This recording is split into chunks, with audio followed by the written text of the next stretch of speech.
Y bueno, evidentemente antes de pasar al tiempo del festival, que sé que muchos ya estamos ansiosos, vamos a estudiar la palabra, vamos a continuar nuestro estudio en el Evangelio de Juan. Así que el día de hoy vamos a estudiar Juan capítulo 8, versículo 48 al 59. Voy a pedirte de favor que me acompañes en tu Biblia, Juan 8, Juan capítulo 8, versículo 48 al 59. Y conforme lo vayas encontrando, vamos a ponernos de pie, por favor, para dar lectura al pasaje y después comenzamos el estudio del mismo. Entonces, por favor, ponte de pie cuando esté en Juan capítulo 8, versículo 48 al 59.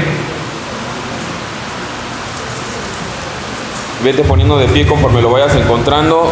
Igual reiterar lo que mencionaba Juanito y Juan Carlos. Ya estamos en un punto del coronavirus y ese rollo que básicamente ya es opcional en la mayoría de los lugares públicos. Entonces es muy respetable si tú quieres seguirlo trayendo, pero también si tú dices, mira, yo la verdad, yo sé que en todos lados ya ando como si nada. Creo que no hay mejor lugar que poder adorar a nuestro Señor sin la oposición ya de por sí del calor, y también escuchar la palabra con un poquito más de libertad, porque es bastante pesado de por sí.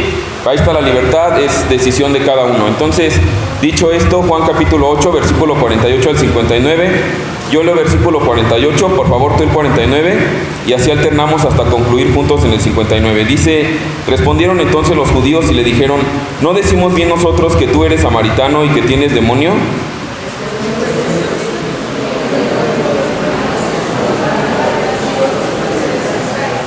Pero yo no busco mi gloria, hay quien la busca y juzga.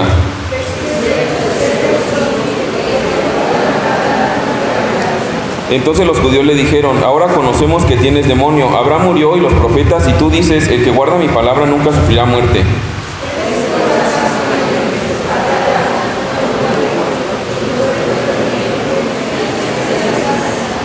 Respondió Jesús: si yo me glorifico a mí mismo, mi gloria nada es. Mi Padre es el que me glorifica, el que vosotros decís que es vuestro Dios.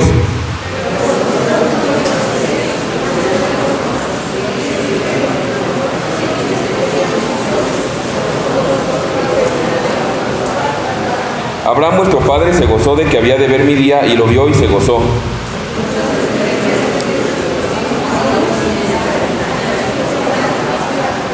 Jesús les dijo: de cierto os digo, antes que Abraham fuese, yo soy. Tomaron entonces piedras para arrojárselas, pero Jesús se escondió y salió del templo, y atravesando por en medio de ellos se fue.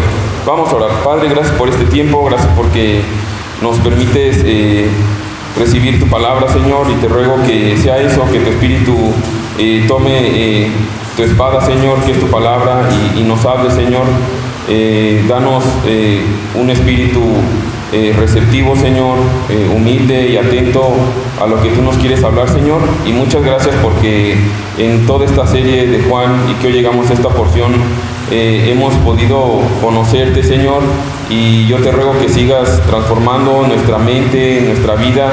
Y gracias porque esto no depende de cuestiones de mis sueños, de mis ideas, de mis deseos, Señor, sino palabra que es verdad, que nos santifica, Señor, y que también limpia nuestro camino. Así que usa este tiempo para exaltar a Cristo, para transformar nuestra mente, nuestra vida, Señor, en el nombre de Jesús. Amén. ¿Podemos tomar nuestro asiento, hermanos? Entonces, la porción del día de hoy tiene como título Lunático, mentiroso o Dios mismo.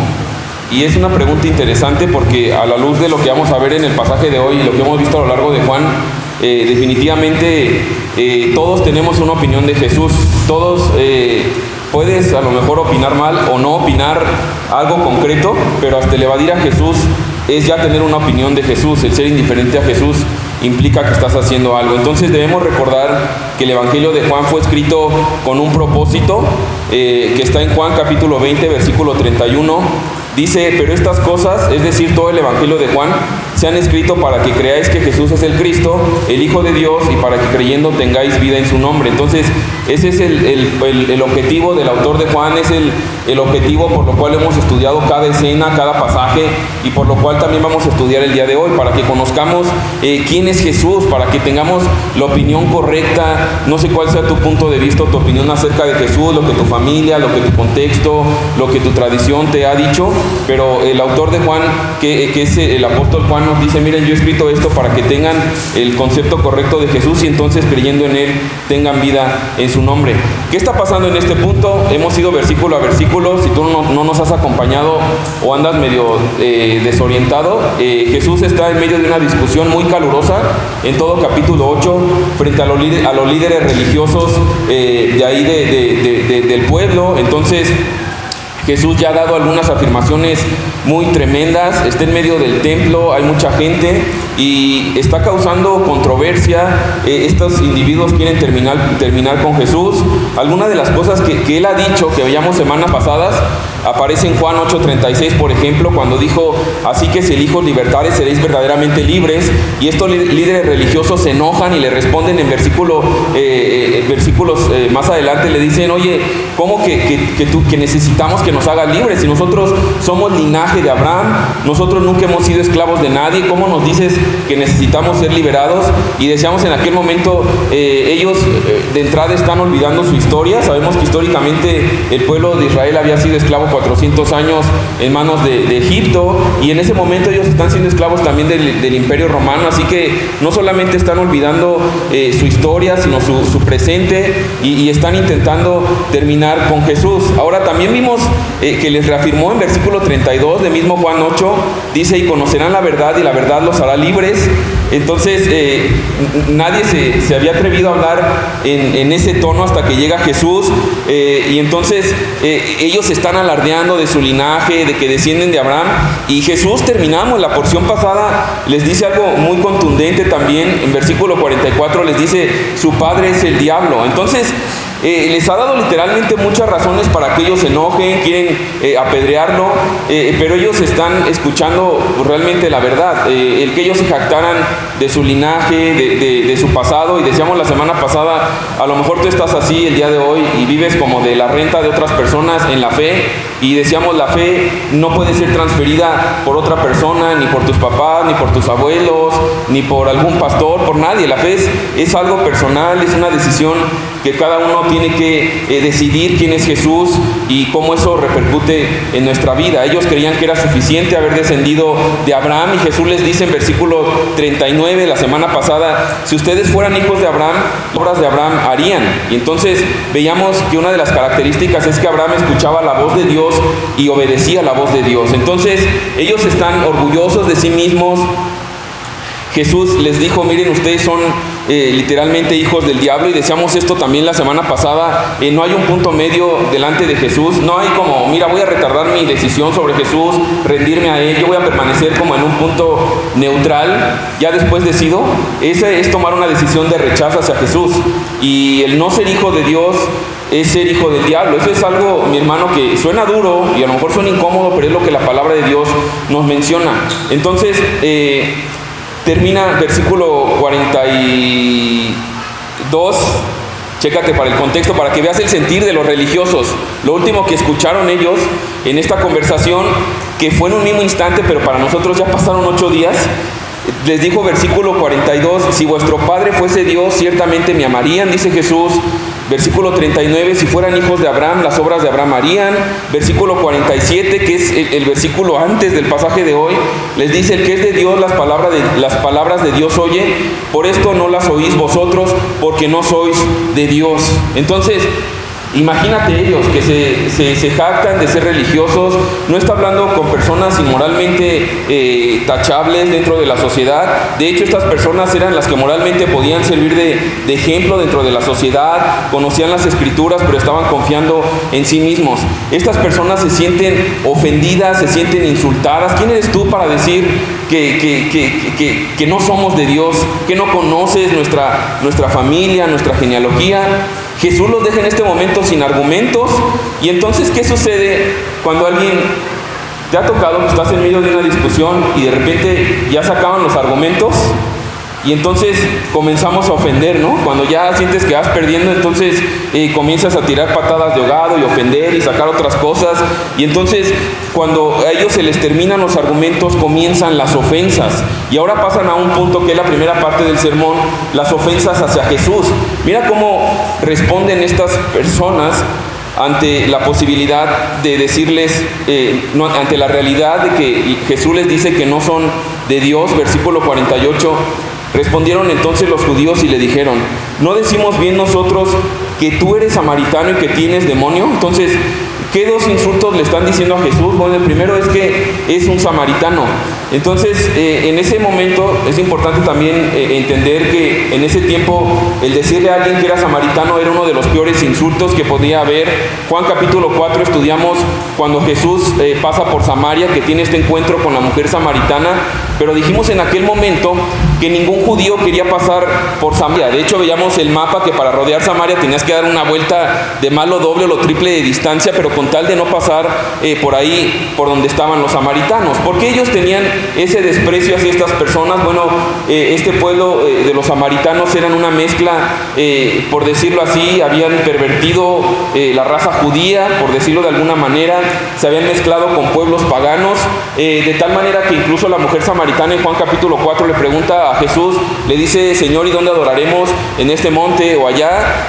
Haciendo alusión de que ellos ya habían creado su propio sistema religioso, de tal manera que era una ofensa. Al decirle ellos que era samaritano, le estaban diciendo a Jesús algo así como que él era un hereje, como que era un falso profeta, como que era un mentiroso, que era un lunático, que estaba loco, de tal manera que era una ofensa bastante fuerte lo que estaban diciendo. Ahora, me encanta la personalidad y el carácter de nuestro Señor Jesús, porque a pesar de lo que yo mencioné hace unos segundos de los samaritanos, Jesús tiene el encuentro con esta mujer y también muchos samaritanos son salvos.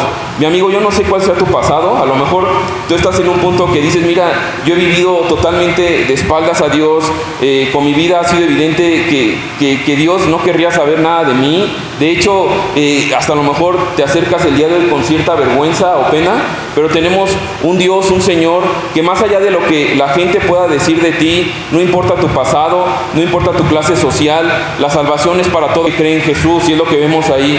A diferencia de lo que ellos tomaban como una ofensa, Jesús en Juan capítulo 4 veíamos cómo da gracia y da misericordia a aquellos que como nosotros seríamos honestamente los menos candidatos para ser salvos, o por lo menos yo podría decir eso de mí. Si yo decidiera quién salvar por su capacidad, yo diría, la verdad, el último que salvaría sería a mí mismo. Y si somos honestos, si examinamos nuestro corazón, creo que podemos llegar a esa conclusión. Entonces lo están insultando.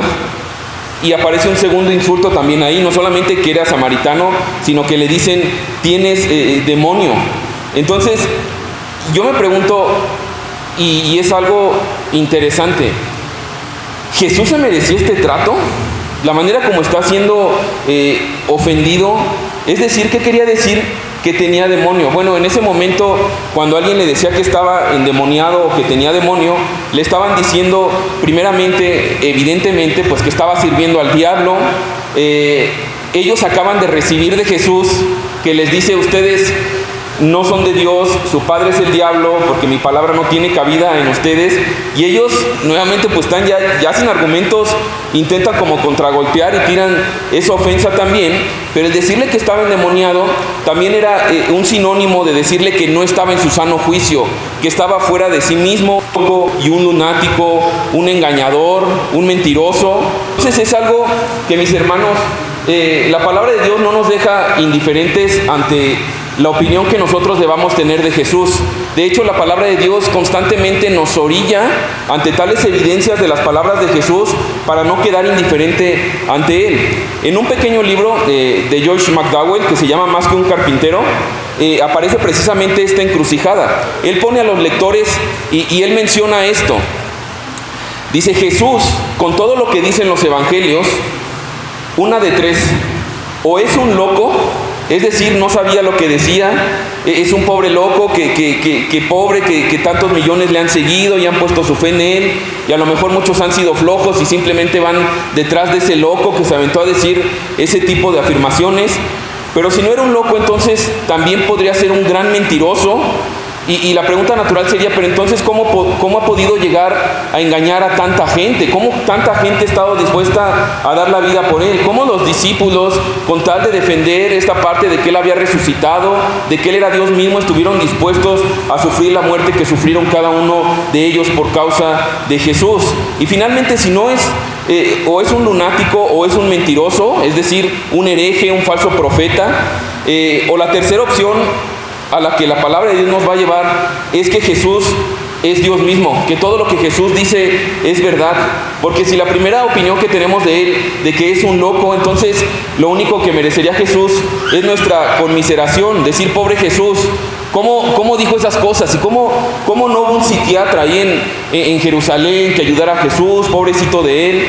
Pero si era un mentiroso, entonces también debería generar en nosotros un gran sentimiento de ira, de desprecio, de decir, ¿qué onda con Jesús? Fue un timador, fue un falso, fue un hereje. Pero si no llegamos a ninguna de esas conclusiones, y gloria a Dios que tenemos su palabra para leerla y ver lo que Él dice de sí mismo sin necesidad de inventar cosas, debemos llegar a la conclusión de que es Dios mismo. Ahora, si es Dios mismo, entonces merece todo nuestro amor, nuestro respeto, nuestra adoración y nuestra obediencia. De tal manera que, mi hermano, es necesario que respondamos cada uno, ¿quién es Jesús?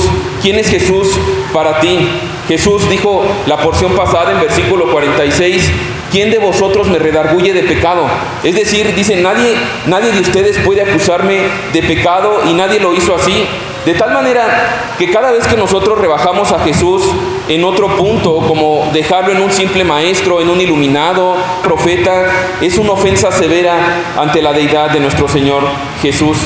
Ahora, ¿qué está pasando aquí? Bueno, ellos se ven desarmados, ya no tienen argumentos, entonces comienzan a atacarlo, comienzan a intentar desprestigiarlo, y no es la única ocasión. De hecho, si recuerdas un poquito, a lo largo de los evangelios, constantemente ellos están poniendo trampas hacia Jesús. Le preguntan respecto a los tributos que había que pagar, y le dicen, Jesús, esto hay que darlo al César o a Dios, o qué onda. Y Jesús les dice, mire, den al César lo que es del César, y a Dios lo que es de Dios. Y también le cuestionan respecto al día de reposo o el sábado. Una y otra vez están intentando a través de la mentira terminar y desprestigiar a Jesús. Hay otra parte donde Jesús está conviviendo con publicanos, con pecadores, que está en casa de Mateo, de Leví. Incluso ahí lo ven los fariseos y le dicen, miren cómo come con prostitutas, con pecadores, y constantemente están intentando a través de la mentira desprestigiar a Jesús. De hecho, un punto también, después de que Jesús resucita, no sé si recuerdas, cuando los fariseos no encuentran su cuerpo, entonces lo que hacen es que ellos pagan a falsos testigos para que esparzan el rumor de que los discípulos habían venido de noche y se habían robado el cuerpo. De tal manera que la mentira, mi hermano, siempre ha sido un arma que ha estado en contra de Jesús. De hecho, por eso Satanás, que es el enemigo, es el padre de mentira. Ahora, la mentira, mi hermano, no ha terminado ahí. La mentira constantemente sigue siendo un arma en contra de los creyentes. A través de nuestra vida constantemente también seremos calumniados.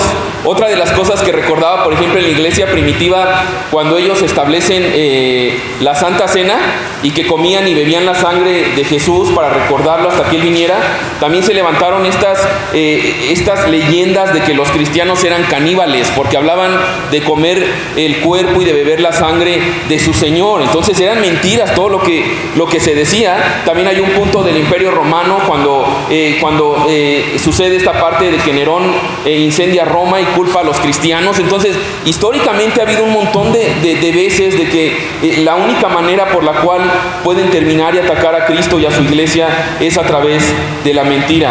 Ahora, ¿qué sucede? ¿Y por qué digo todo esto, mi hermano? Porque Jesús está siendo atacado a través de la mentira. Eso no acaba ahí.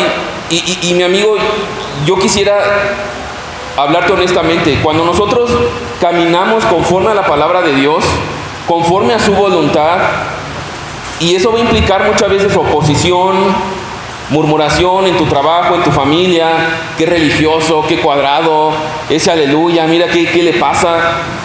Va a implicar muchas veces que vas a sufrir oposición, que vas a sufrir calumnias, que vas a sufrir mentiras. Es lo que la palabra de Dios promete a todo aquel que viene en pos de Cristo. Dice Mateo capítulo 5, versículo 11 y 12, bienaventurados sois cuando por mi causa os vituperen. No lo da como una alternativa, lo da como una realidad. Aquel que va por causa de Cristo, que vive conforme a su palabra, bajo su cosmovisión, sus valores, y tú y yo sabemos lo que eso implica en el día a día, con personas que cada vez más en el mundo la palabra de Dios es anticuada, ha pasado de moda, no sirve para nada. Lo que implica el ir y mantenernos firmes en la palabra, seremos vituperados. Dice, bienaventurados sois cuando por mi causa os vituperen y os persigan y digan toda clase de mal contra vosotros, mintiendo. ¿Cuál es nuestro llamado? Gozaos y alegraos, porque vuestro galardón es grande en los cielos, porque así persiguieron a los profetas que fueron antes de vosotros. Mi hermano, caminar conforme a la palabra de Dios, debemos estar preparados para la oposición y gozarnos cuando ésta venga. Y aclaro, cuando es por la causa de Jesús, ya lo hemos dicho infinidad de veces, que muchas veces decimos, es que en mi trabajo me están persiguiendo por ser cristiano, pero la realidad es que llegas tarde, eres mañoso, aplicas el robo hormiga de llevarte material de ahí, eres mentiroso, chismoso, y entonces, me están persiguiendo por causa de Cristo. Eso no es que nos persigan por causa de Cristo. Ahora, regresando al pasaje, es algo severo lo que está pasando con Jesús, y es algo severo en el momento en el que nosotros seremos vituperados, recibiremos críticas. Pero mira cómo Jesús responde, y esta es la segunda parte del sermón. Ya vimos las ofensas a Jesús, ahora la respuesta de Jesús. ¿Cómo responderías? ¿Cómo responderíamos ante tales ofensas? Dice versículo 49, respondió Jesús, yo no tengo demonio, antes honro a mi Padre y vosotros me deshonráis, pero yo no busco mi gloria, hay quien la busca y juzga. Entonces, ante la mentira Jesús no se está defendiendo, Jesús responde con bien. Mis hermanos, ante la mentira somos llamados a responder con bien, no buscando nuestra propia gloria, sino la gloria del Padre. ¿Cómo reaccionamos muchas veces de nosotros cuando alguien nos ofende, cuando alguien nos insulta, la verdad es que muchas veces reaccionamos buscando nuestra propia gloria, hacer justicia, resolver las cosas de una manera inmediata por medio de nuestros argumentos? Y en cambio vemos a Jesús tranquilo, lleno del Espíritu, porque el Espíritu dice que el Espíritu es de poder, amor y dominio propio. ¿Te imaginas que te estén diciendo esto estas personas, que de paso tú sabes que vas a ir a la cruz por ellos? Está siendo humillado y Él está manteniendo el dominio propio, la calma. Y mi hermano, a mí me encanta algo de Jesús. Jesús a lo largo de la Biblia es descrito y es puesto como nuestro representante delante de Dios. Mis hermanos, Jesús no solamente murió por nuestros pecados en la cruz, sino escucha lo que puse en pantalla. Jesús también es nuestro representante porque Él murió en la cruz por las veces que hemos ofendido a alguien. A lo mejor tú el día de hoy estás así, que dices, híjole, la manera como ayer yo reaccioné con mis hijos, con mi esposo, con mi esposa, ya es algo imperdonable. La manera como yo busqué hacer justicia por mí mismo y lastimé, y este no es un llamado a bueno, ya Dios te perdone y no hagas nada. Es un llamado primeramente a recordar que en Cristo y delante de Dios ya no hay condenación, y si no hay condenación no es porque siempre hemos respondido bien, evidentemente, sino que Cristo, como nuestro representante, también murió en la cruz por las veces que hemos ofendido a alguien con nuestra lengua. Jesús fue a la cruz, por eso Él es el perfecto hombre que respondió siempre como debía.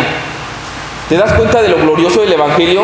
Que a pesar de nuestras maneras de reaccionar, por la gracia de Jesús, por la fe en Él, Él nos ve como si siempre respondiéramos como debía, porque su justicia es puesta a nuestro favor. Y entonces, lo natural podría ser nuestra carne, entonces yo puedo seguir siendo esta persona que no me callo, y cuando yo hago una injusticia o me tratan mal, yo voy a dejarme ir con todo, porque entonces ya Cristo me perdonó.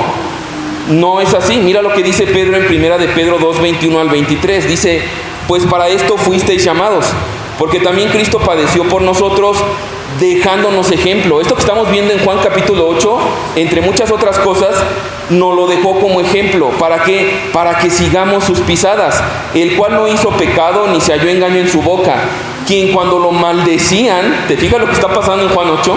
No respondía con maldición, Cuando padecía no amenazaba, sino encomendaba la causa al que juzga justamente.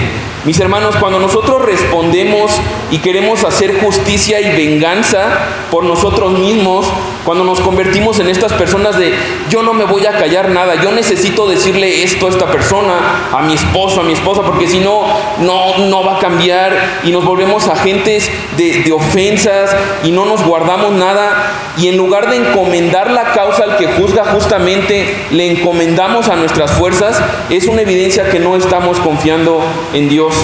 ¿Cómo reaccionamos, mis hermanos, ante la ofensa, ante la crítica? ¿Dejamos nuestra causa en manos de Dios? ¿O pensamos que podemos resolverlo y entonces no podemos quedarnos callados?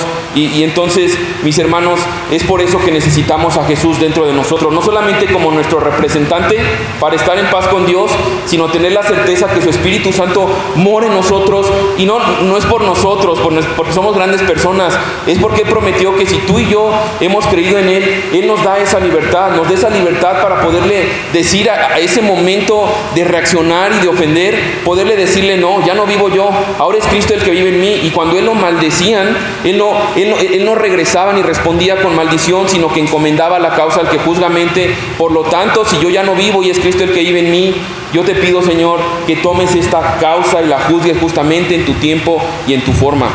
Entonces, mira lo que sucede. Versículo 49 otra vez y 50. Respondió Jesús: yo no tengo demonio, antes honro a mi Padre y vosotros me deshonráis. Pero yo no busco mi gloria, hay quien la busca y juzga. Importante ahí en versículo 49 dice: antes honro a mi Padre y vosotros me deshonráis. Hermanos y amigos, no se puede pretender honrar a Dios si no honramos a Jesús. No se puede pretender honrar a Dios si no honramos con Jesús. Es muy común decir, bueno, yo creo en Dios, pero Jesús ya es mucho, ¿no? Yo en Diosito, y hasta le hablamos así como con mucho cariñito, pero Jesús ya es meterte como en otro término, ya es algo incómodo. Pero a la luz de la palabra de Dios, no podemos decir eso, no podemos creer en Dios realmente sin pasar por Jesús. Si dices ser hijo de Dios, es necesario creer en Jesús, reconocer que Él es el único camino, la verdad y la vida, y nadie va al Padre si no es por Él. De hecho, si te fijas en programas, aún en movimientos pseudoespirituales, es muy fácil mencionar a Dios y Dios y Dios, pero ya cuando hablas de la palabra Jesús, Cristo, y entonces como que ya suena muy religioso, muy exagerado. Pero aquí vemos que quien deshonra al Hijo deshonra al Padre, están unidos. Ahora, me encanta que Jesús da otra afirmación aquí aún más desconcertante para estos hombres. Les dice versículo 52: de cierto os digo que el que guarda mi palabra nunca verá muerte. El que guarda mi palabra nunca verá muerte. Entonces, ¿qué dice Jesús? Bueno, la palabra guardar ahí hace alusión a aceptar por fe y obedecer. No a guardar nuestra palabra a veces pues somos la tradición de guardarla en la cajuela y la sacamos hasta dentro de 8 días cuando venimos a la iglesia, ¿no? No está hablando de guardarla, de tenerla en un lugar así muy limpiecito, muy inmaculado, sino que la palabra guardar habla aceptar por fe y obedecer. Nota ahí que no dice primariamente ni siquiera memorizar la palabra, ni siquiera conocer la palabra únicamente. Ya hemos hablado de esto, de que aún los demonios creen en Dios y tiemblan, pero no por eso hay una repercusión en su vida práctica. Entonces, cuando habla de guardar, habla de aceptar por fe y obedecer. Ahora, dice que si hacemos eso, no veremos muerte. Ahora, hasta este punto, ¿qué ha dicho Jesús respecto a la muerte a lo largo del Evangelio de Juan? Mira lo que dice Juan 3:16: porque de tal manera amó Dios al mundo, que ha dado a su Hijo unigénito, para que todo aquel que en Él cree no se pierda, mas tenga vida eterna. Entonces, ha dicho que todo aquel que no cree en el Hijo se perderá, pero aquel que cree tendrá vida eterna. Entonces, ¿cuál es el corazón de nuestro Señor, de nuestro Dios? Y si te ha traído acá por primera vez, a lo mejor estás escuchando la palabra de Dios, créeme que el corazón primordial de Dios es que Él quiere que tú no te pierdas. Él te ama tanto que dio a Jesús para que a pesar de tu pecado, de tu pasado, tú puedas ya no irte de aquí enemistado con Dios, con vergüenza, con culpa, sino ser reconciliado por medio de su Hijo unigénito que es Jesús, y no te pierdas. ¿Qué más ha dicho de la muerte? Juan 6:50. Este es el pan, hablando de Jesús, que desciende del cielo para que el que de él come no muera. Entonces, hay una muerte que no moriremos cuando comemos de Jesús. Juan 8:24. Por eso os dije que moriréis en vuestros pecados, porque si no creéis que yo soy, en vuestros pecados moriréis. Entonces, ¿a qué se refiere esto? A lo mejor lo podríamos decir, ¿está hablando Jesús de inmortalidad? De que entonces es como que aparece un genio y tú le dices, mira, yo como deseo quiero vivir y tener eternidad, morir en estas condiciones eternamente. Imagínate si lo que Jesús está diciendo aquí es que tú y yo, con este cuerpo, no solamente lleno de pecado y de batalla que hay en nosotros, sino lleno de debilidad, lleno de enfermedades. No sé si te has dado cuenta, pero van caminando los años y van apareciendo dolencias. ¿Te imaginas que la oferta de Jesús sería ser eterno en este cuerpo? Sería algo terrible. Yo creo que muchos diríamos, ¿sabes qué? La neta, yo ya, Señor, ya ven, ya no aguanto esta situación, estos padecimientos. Pero aquí está hablando de una nueva vida, de un cuerpo glorificado eternamente. De cierto os digo, el que guarda mi palabra nunca verá muerte. Entonces, los cristianos, a lo mejor tú dices, bueno, ¿estás diciendo que los cristianos nunca mueren cuando guardan su palabra? No está diciendo eso. Como creyentes, también la palabra de Dios nos habla que nuestro cuerpo se va desgastando, que habrá dolencias, que habrá enfermedades, que habrá sufrimiento, pero aquí está hablando de que la potestad sobre nuestra vida, para los que hemos creído en Jesús, no la tiene la muerte, sino que la tiene Jesús.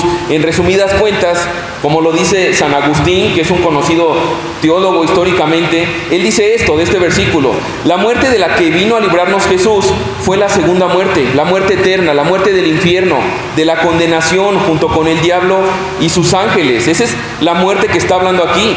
Es cierto que el cristiano muere, pero es levantado y no vuelve a caer ni a ser preso de la muerte. El que venciere no sufrirá daños de la segunda muerte, como dice Apocalipsis. Mis hermanos, lo que está diciendo aquí es que como creyentes tenemos una seguridad para enfrentar la muerte.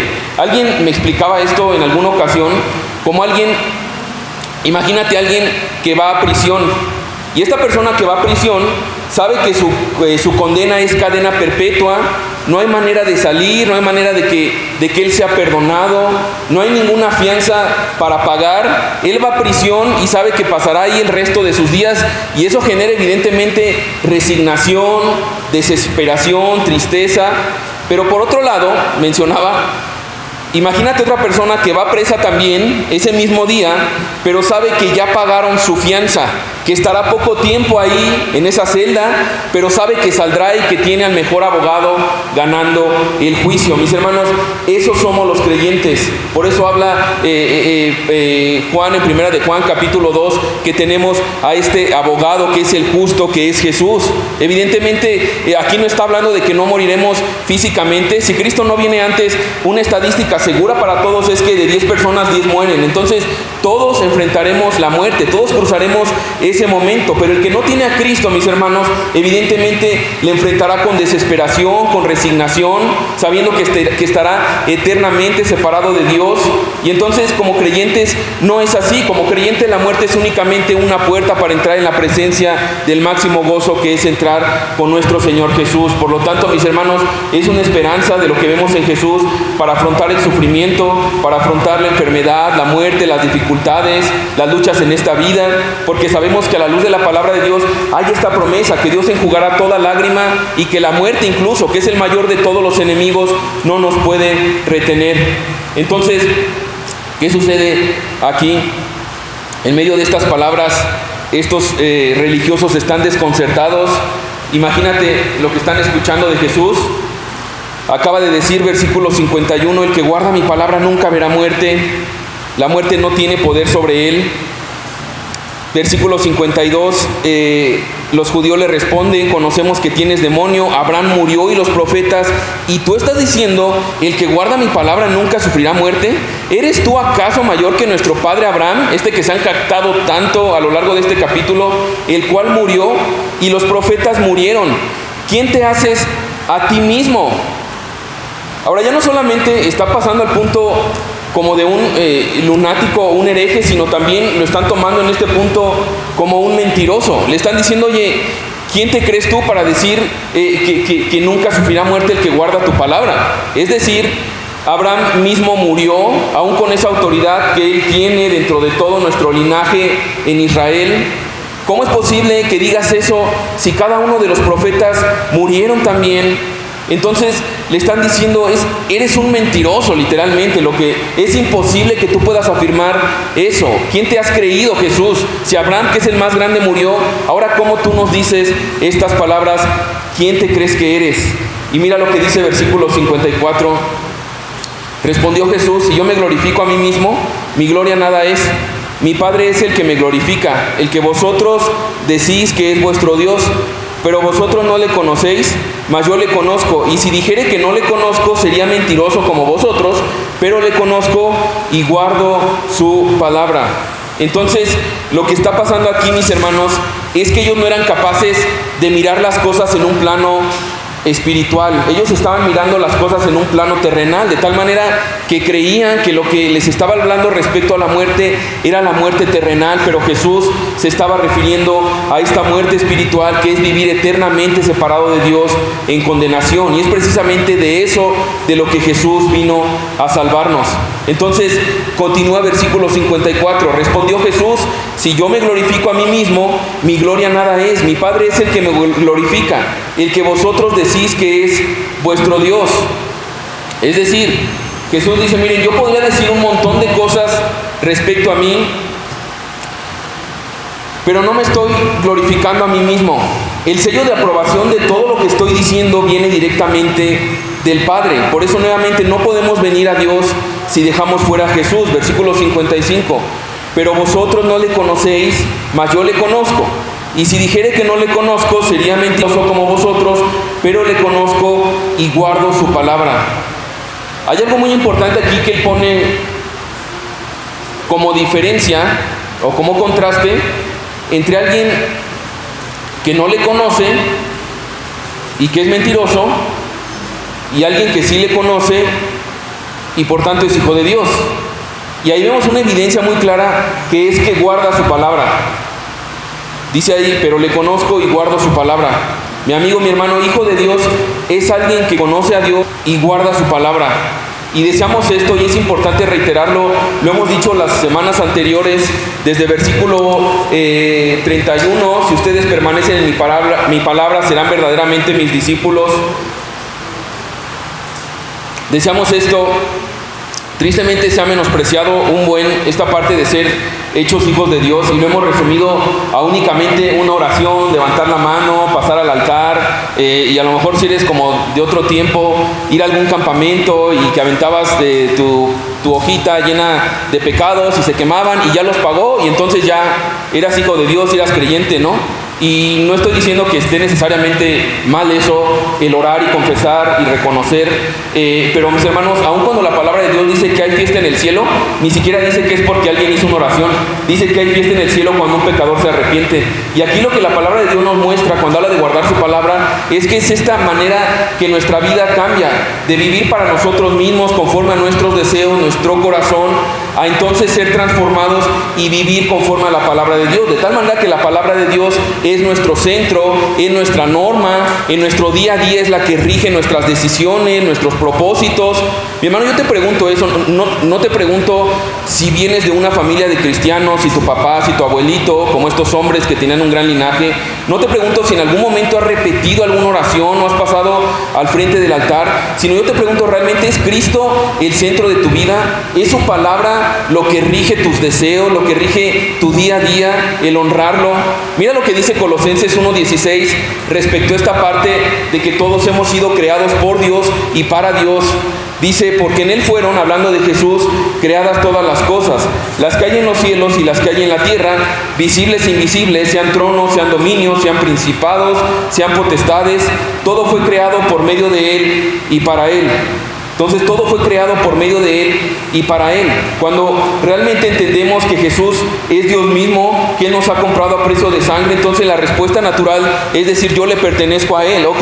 Y si yo le pertenezco a Él, Él me creó para algo, ok. Mi hermano, no tenemos que inventar. Su palabra es la fuente de toda verdad. Su palabra es lo que limpia nuestro camino. Su palabra es la que alumbra nuestro camino. Su palabra es la que nos muestra a Jesús y transforma nuestra mente para entonces vivir para Él, porque hemos sido creados para Él.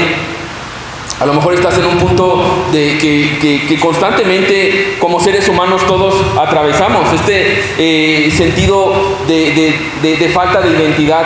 Y entonces, aún haciendo cosas buenas, terminamos insatisfechos. A lo mejor ya te has cansado de cambiar de trabajo, de cambiar de novio, de cambiar de novia, a lo mejor ya hasta cambiar de esposo, de esposa, de tener varios trabajos, de probar un montón de movimientos, de ideologías, de filosofías, y terminas en un punto igualmente insatisfecho. Mis hermanos, aquí está el punto para lo que fuiste creado. Tú fuiste creado para Jesús y tu vida le pertenece a Él. Y hasta que tú no te vuelvas de todo corazón y vivas rendido a su palabra, entonces seguirás con esa insatisfacción. Ahora, cuando los fariseos aún no se recuperan de todo esto que Jesús les ha dicho, mira cómo Jesús hace una afirmación todavía también muy desconcertante. Versículo 56. Abraham vuestro padre se gozó. Chécate lo que dice, y esto es muy interesante. Le responde: Abraham vuestro padre se gozó de que había de ver mi día, y lo vio y se gozó. Y entonces le responden los judíos: oye, ¿aún no tienes 50 años y has visto a Abraham? O sea, ahora sí no entiendo esto. Abraham vuestro padre se gozó en que había de ver mi día. Se refiere al día de su venida. Abraham se gozó en que había de ver cuando yo iba a venir en este mundo, y se gozó en eso. A mí me encantaría ver la cara de los fariseos en ese momento y decir: ¿qué onda con este cuate? O sea, de plano si es un lunático, es un mentiroso. Y a lo mejor tú también te preguntas: a ver, Jesús, ¿estás diciendo que Abraham estaba esperando el día de Jesús y lo vio? Pues si Abraham vivió hace mucho tiempo atrás de Jesús, ¿cómo es posible que él pudiera ver ese día del nacimiento de Jesús en Belén? ¿Cómo? Hay un desfase de tiempo muy grande. Digo, pensaba en un ejemplo, ¿no? Y es como si yo te dijera: mira, ¿qué crees que el apóstol Pablo, un personaje que probablemente es de los que yo más admiro dentro de la palabra de Dios, o admiro la obra de Dios en él, que yo te dijera: ¿qué crees que yo admiro tanto al apóstol Pablo? Y el apóstol Pablo me escuchó predicar y le encantó. ¿Qué dirías? ¿Qué onda con Hugo, no? ¿Cómo está diciendo? Pues si el apóstol Pablo ya, o sea, entre la muerte de Pablo y el día de hoy, pues ya pasaron cientos de años. Hay un desfase de tiempo que es ilógico, es un mentiroso, es una tontería lo que él está diciendo. Bueno, ¿qué quiere decir con que Abraham vio el día del Señor de Jesús? Y es importante esto, y sígueme con atención, porque esto nos muestra cómo la salvación es igual desde el Antiguo Testamento hasta nosotros el día de hoy, únicamente por Jesús.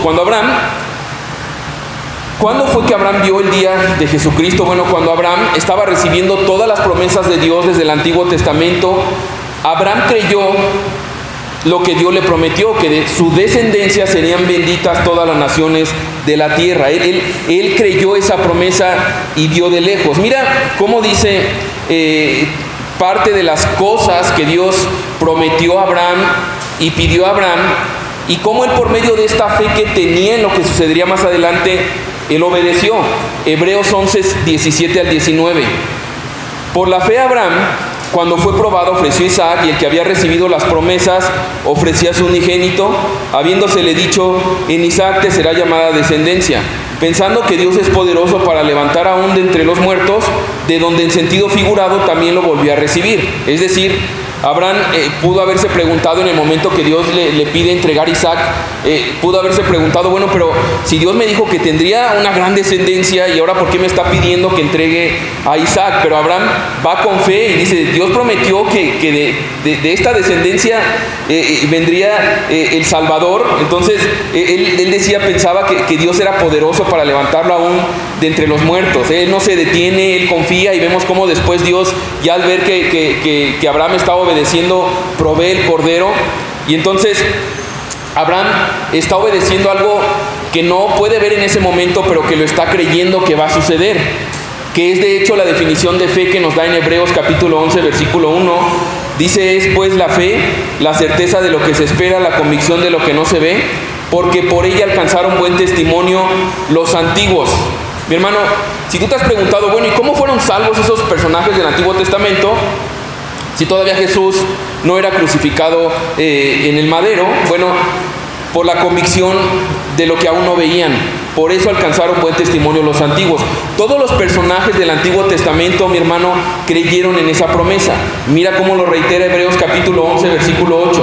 Por la fe Abraham, siendo llamado, obedeció para salir al lugar que había de recibir como herencia y salió sin saber a dónde iba.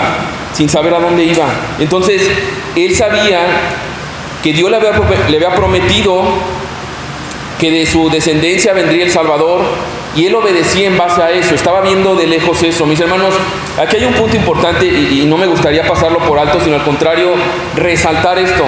Si a lo mejor has caído en esta duda, oye, ¿cómo los del Antiguo Testamento, si Jesús no estaba? Bueno, en Abraham vemos un ejemplo.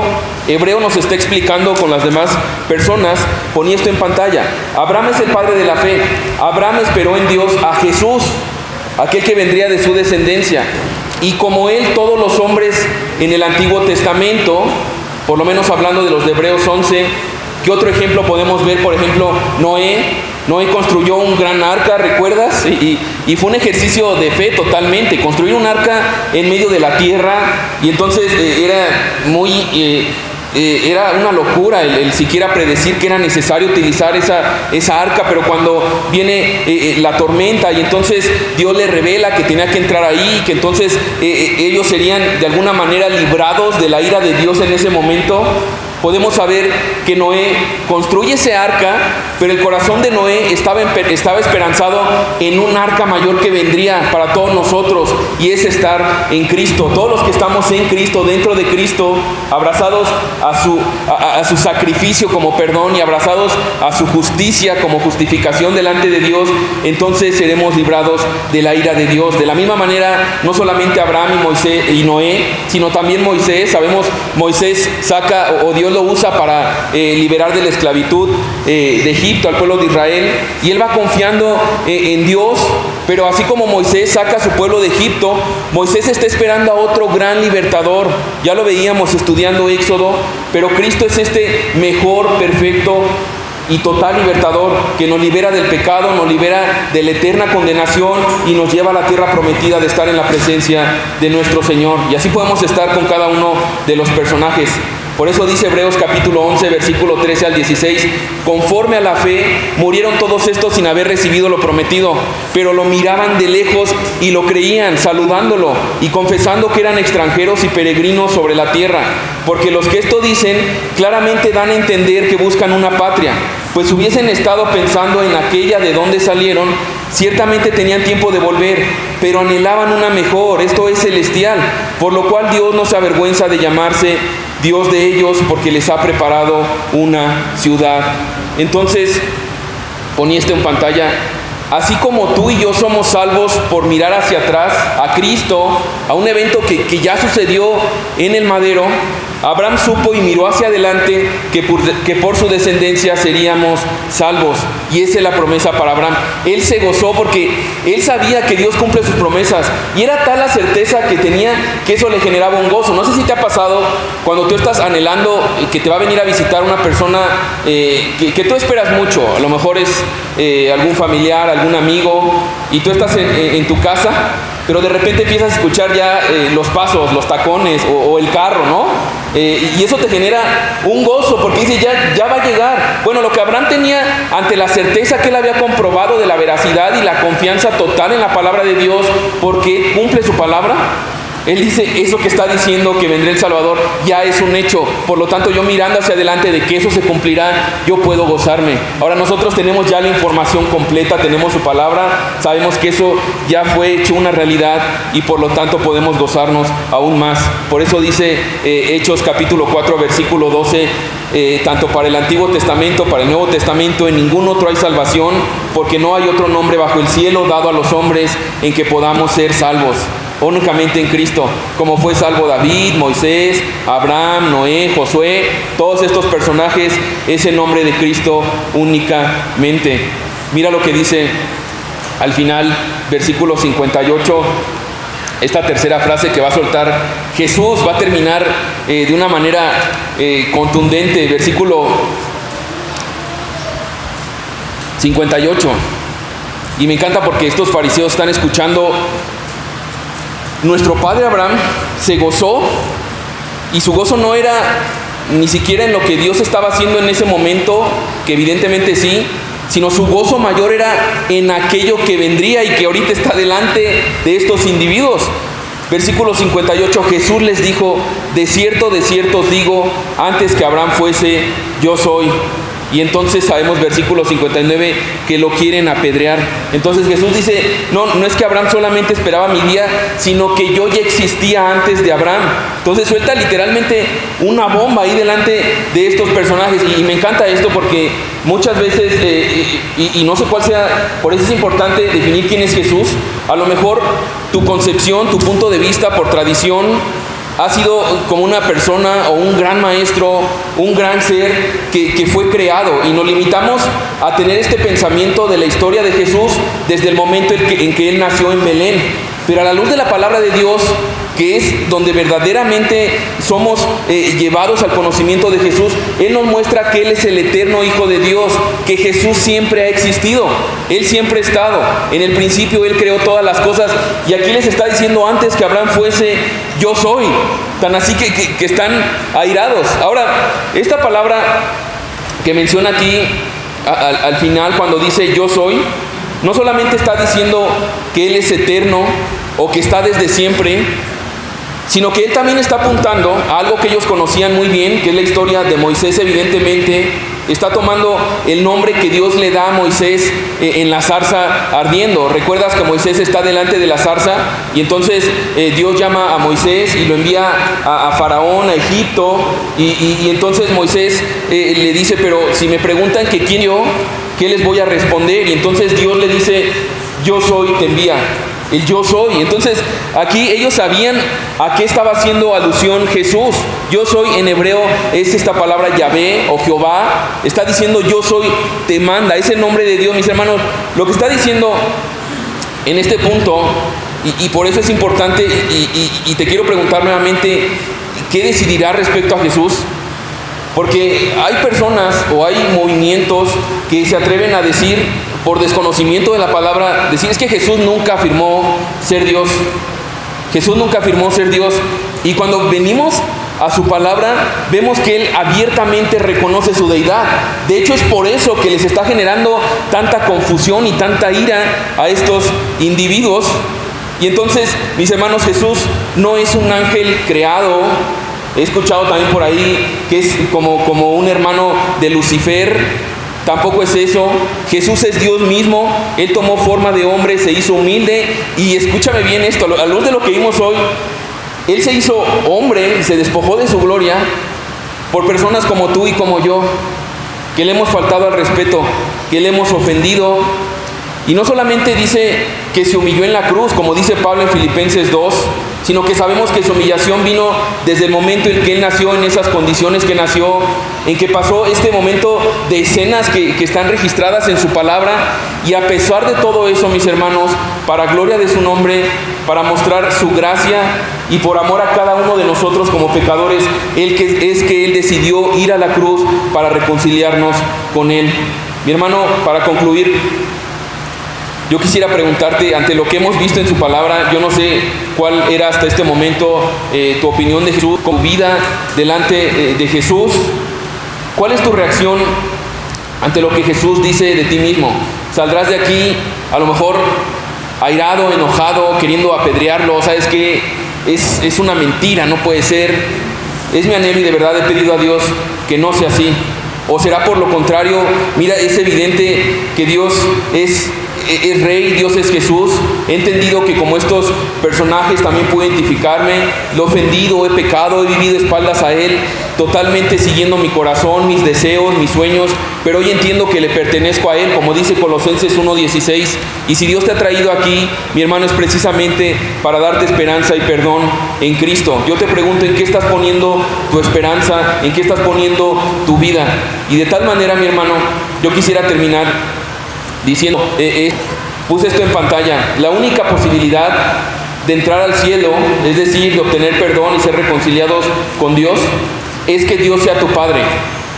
Ahora, la única posibilidad de que Dios sea tu Padre es que creas en Jesús como Señor y Salvador.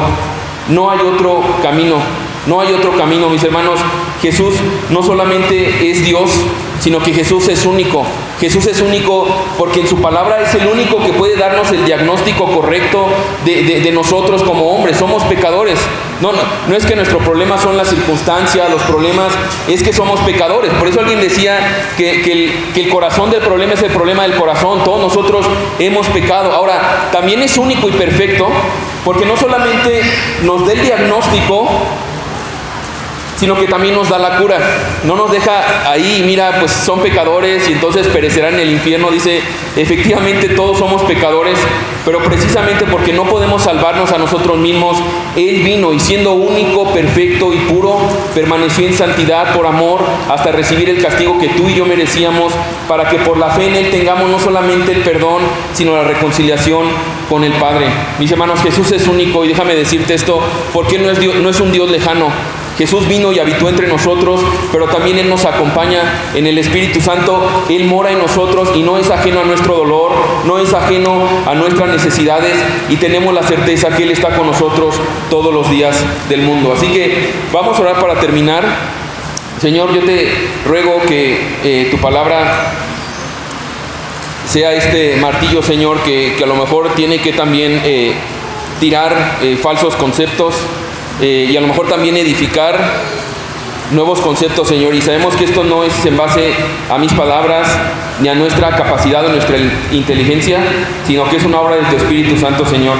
Tu palabra no regresa vacía, tú lo prometes, y a pesar de mí, a pesar de mi incapacidad, de mis defectos y Padre, esto no se trata de mí, se trata de tu gloria, Señor. Así que te ruego por tu gloria, Padre, que concedas corazones arrepentidos, Señor. Y hoy que vamos a celebrar a nuestros niños, Señor, y tú constantemente haces alusión a esto, Señor, yo te ruego que nos des un corazón enseñable, Señor, y también un corazón receptivo. Primeramente receptivo, Señor, para reconocer nuestra necesidad de ti, pero más receptivo aún, Señor, para saber y abrazar y vivir en respuesta al tremendo regalo que nos has dado únicamente por gracia en Jesús, Señor.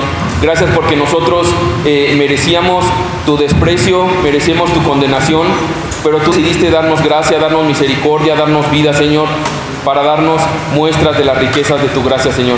Así que, Padre, quita cualquier orgullo, quita cualquier soberbia, Señor, que nos lleve a jactarnos de nuestras obras, de nuestros antepasados, a jactarnos incluso de nuestro presente, Señor, y ayúdanos a descansar, Padre, en tu obra única y suficiente, Señor, a descansar en Jesús. Gracias porque tu palabra nos da la certeza de que tú eres Dios mismo, Señor, y gracias porque eso es algo inmenso, el saber que no solamente eres nuestro Señor, nuestro Salvador, sino que también eres nuestro Padre. Y gracias porque tú estás con nosotros, gracias porque todo lo que nos sucede, Señor, como hijos tuyos, sabemos que opera con un bien eterno, que es hacernos cada día más como Jesús. Gracias, Padre, porque tu palabra nos limpia, tu palabra transforma nuestra mente, Señor, tu palabra nos redarguye y nos incomoda para entonces venir y correr a la cruz, Señor, donde encontramos seguro perdón, donde encontramos tu gracia que nos restaura, tu gracia que nos mueve, Señor, y te ruego que tu Espíritu Santo nos llene, Señor, para poder vivir en una manera acorde a lo que tú ya nos has dado, Señor. Te damos gracias por tu palabra en el nombre de Jesús. Amén.